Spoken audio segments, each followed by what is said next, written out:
હાય વિદ્યાર્થી મિત્રો, કેમ છો બધા? મજામાં? ધોરણ 6 ની અંદર વિજ્ઞાન વિષય છઠ્ઠાના વિજ્ઞાનમાં મિત્રો આપણે 11મો પાઠ સ્ટાર્ટ કર્યો છે, જેનું નામ છે પ્રકાશ પરાવર્તન. બરાબર, પ્રકાશ પડછાયો અને પરાવર્તન એવું કંઈક આપણે વાત કરી રહ્યા છીએ કે જેની અંદર યાદ રાખવાના મુદ્દા આપણે કરી છે. તો યાદ રાખવાના 4 મુદ્દા આપણે કરેલા હતા. હવે 5મા મુદ્દાથી શરૂઆત કરીશું.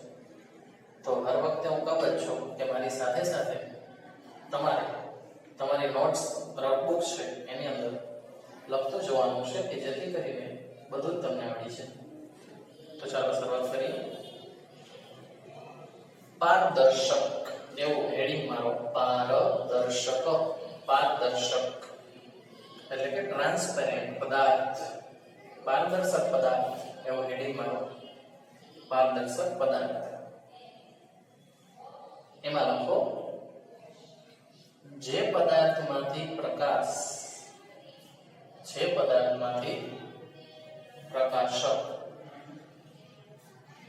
સંપૂર્ણ પસાર થઈ શકે છે.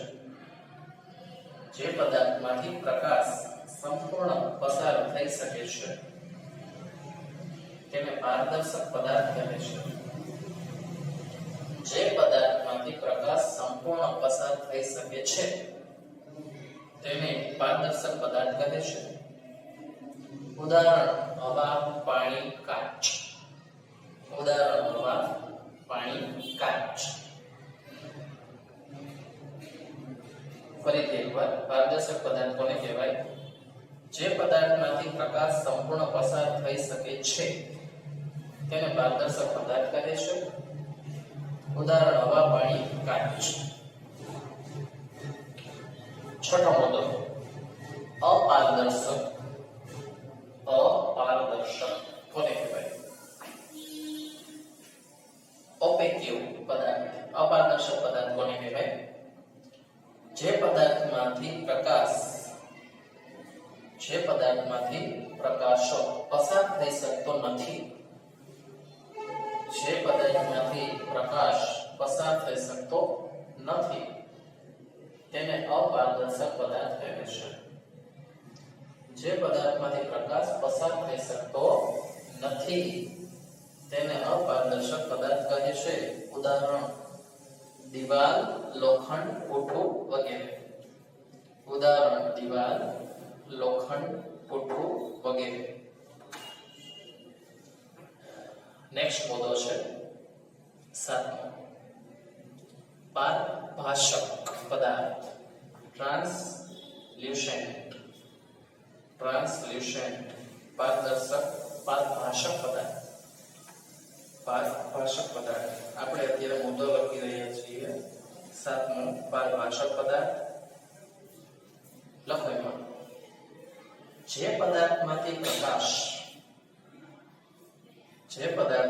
પ્રકાશ અંશતઃ કૌંસમાં થોડો. જે પદાર્થમાંથી પ્રકાશ અંશતઃ એટલે કે કૌંસમાં થોડો પસાર થઈ શકે છે તેને પારભાષક પદાર્થ કહે છે. તેને પારભાષક પદાર્થ કહે છે. ઉદાહરણ દૂધિયો કાચ,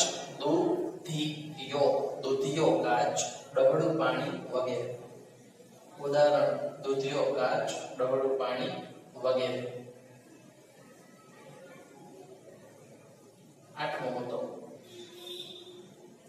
પ્રકાશિત પદાર્થનો પ્રકાશ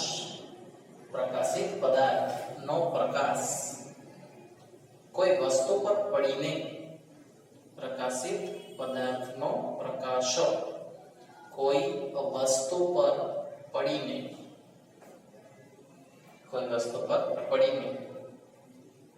આપણી આંખ સુધી પહોંચે. આપણી આંખ સુધી પહોંચે છે. આપણી આંખ સુધી પહોંચે છે ત્યારે વસ્તુ આપણને દેખાય છે.